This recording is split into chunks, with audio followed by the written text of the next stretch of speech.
हे दोस्तों, सोचो ना, तुम सुहानी हो। शादी के 2 खूबसूरत साल बाद अपने पहले बच्चे का इंतजार कर रही हो।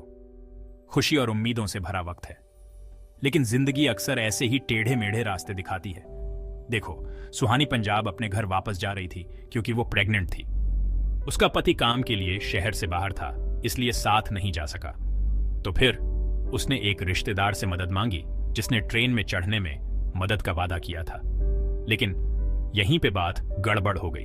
ट्रेन लेट हो गई और वो रिश्तेदार, उसे इंतजार करना पसंद नहीं था, तो वो सुहानी को बेंच पर अकेला छोड़कर सामान के साथ चला गया। सोचो तो जरा, भीड़ भाड़ वाला स्टेशन, सामान से घिरी एक प्रेग्नेंट औरत अकेली बैठी हुई, घबराहट और बेबसी का मिलाजुला फीलिंग। ट्रेन प्लेटफॉर्म 5 पर आने वाली थी और सुहानी 7वें महीने में सब कुछ खुद से नहीं कर सकती थी।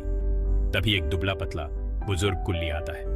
उसकी आंखें साफ बता रही थीं कि जिंदगी उसके लिए आसान नहीं रही। उनमें संघर्ष की कहानियां थीं, लेकिन साथ ही दिन की कमाई करने की एक खामोश गुजारिश भी।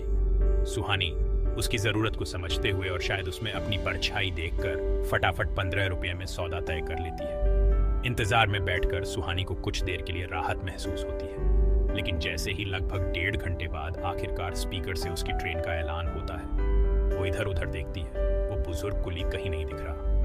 घबरा कर वो भीड़ भाड़ वाले प्लेटफॉर्म को देखती है। कोई भी कुली नजर नहीं आता जो मदद कर सके। जैसे ही ट्रेन स्टेशन पर आने लगती है, सुहानी को बेबसी की लहर महसूस होती है। लेकिन तभी भीड़ के बीच से, जैसे किसी फिल्म के सीन की तरह, वो बुजुर्ग कुली आता है। उसका चेहरा दौड़ने से लाल था, लेकिन उसकी आंखों में सुहानी को निराश न करने का दृढ़ निश्चय चमक रहा था। दोनों मिलकर जैसे तैसे ट्रेन में चढ़ जाते हैं, बिल्कुल सही समय पर।